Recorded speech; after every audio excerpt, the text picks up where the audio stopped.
Yan yung sinasabi nila sa akin yan yung binabato nila sa akin So I can liquidate o kayo, liquidate nyo ng 36 million nyo na food pa lang. Okay? Food pa lang, 36 million na.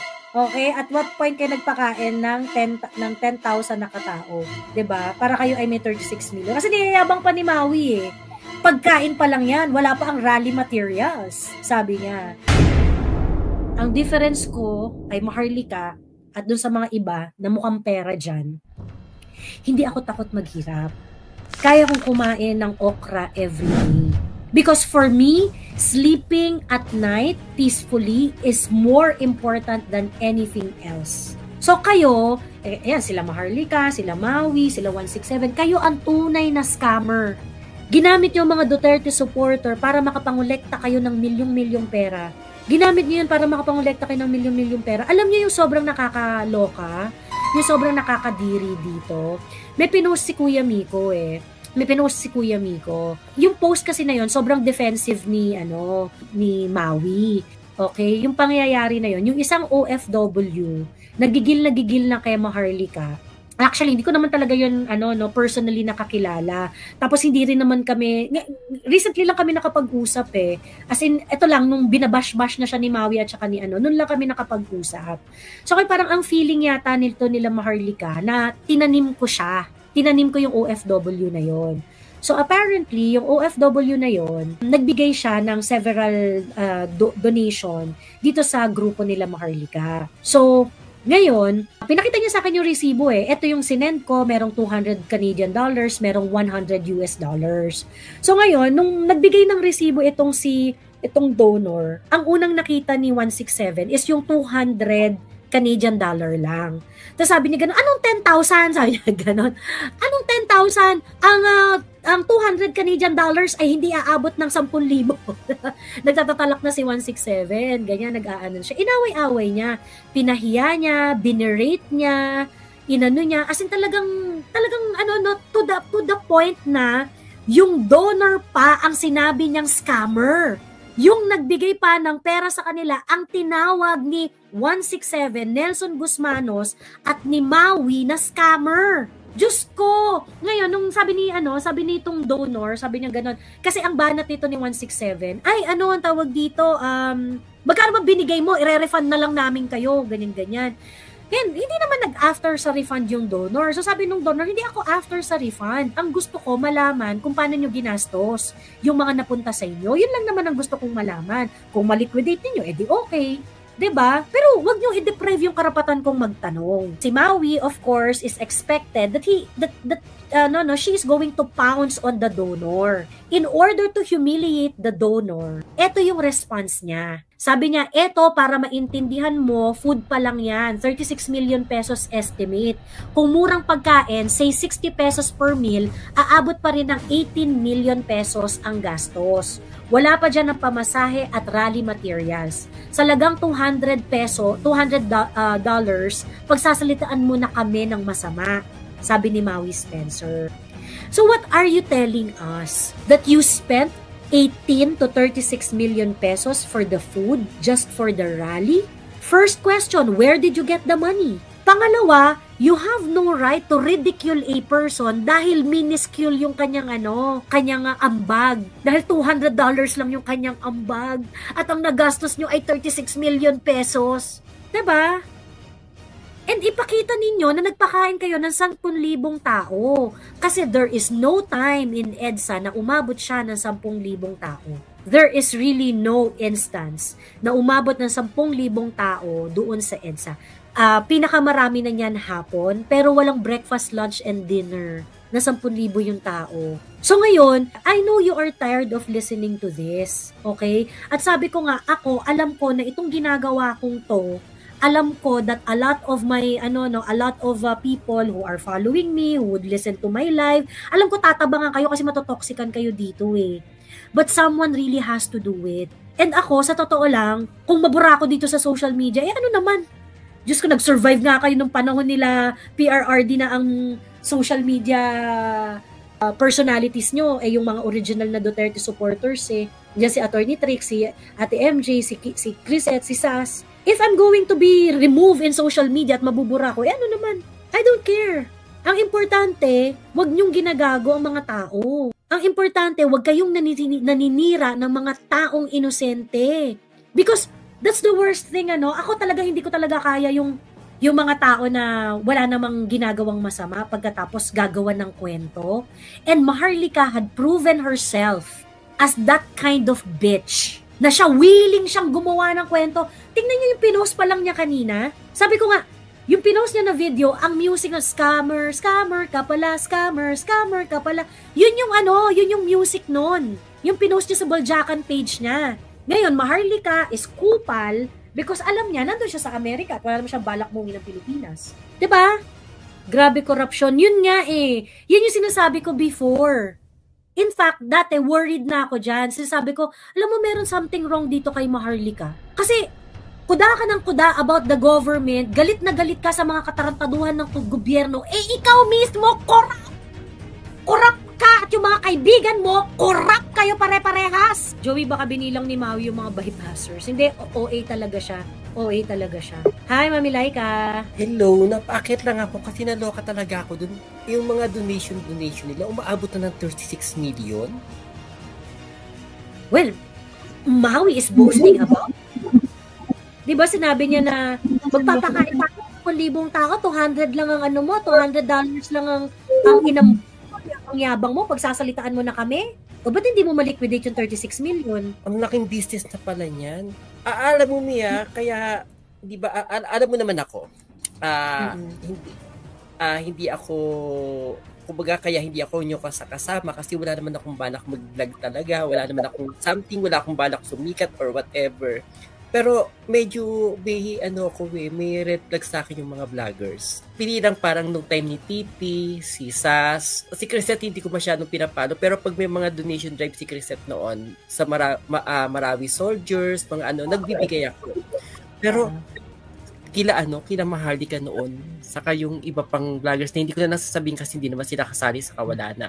Nandidiri ako pag tayo, sa donation tayo, ganyan. Ano ba yung awi ni Tipi sa ni Maharlika noon, di ba, tungkol sa pera ng mga OFWs din? Mm-hmm. And then ngayon, eto na naman siya. Mm-hmm. Nagagaganyan na naman siya, nag-accuse na naman siya ng scammer, ikaw, parang ginawa niya noon kay Tipi. Pero siya yung kumikita, humihingi ng mga donasyon. Hindi ko siya pagkakatiwalaan. Lalo na yung Mawing bakla na mukhang medyo, iwas ako sa mga bading. Kasi bakla ako eh. Alam ko na yung mga kalakaran. Si Maui, isa yan sa mga red flag sa akin kasi ilatsa pa lang alam ko na mista rin tong baklang to, mananarin to. Early yan, sinabi mo na yun eh, parang hindi mo siya feel. Oo. Ayun. So anyway, ganyan lang naman kasimple yan, sabi ko nga, hindi ako kinakabahan sa mga ganyan kasi kaya ko magpakita ng resibo, mga documents. Kayang-kaya ko yan. Nakakaloka. Sobrang nakakaloka. Hi, Richard Gonzalez. Sabi niya, totoong tao si Joey. Diyos ko, mga taong to. Hindi naman sa pagmamayabang, kahit paano meron naman ako. At nakasama ko si Joey ng matagal. Never yan humirit sa akin or humingi ng pabor. Mm-hmm. Or halimbawa may project siya, Mami, tulungan mo. Walang ganun. Walang ganun kay Mami Joey.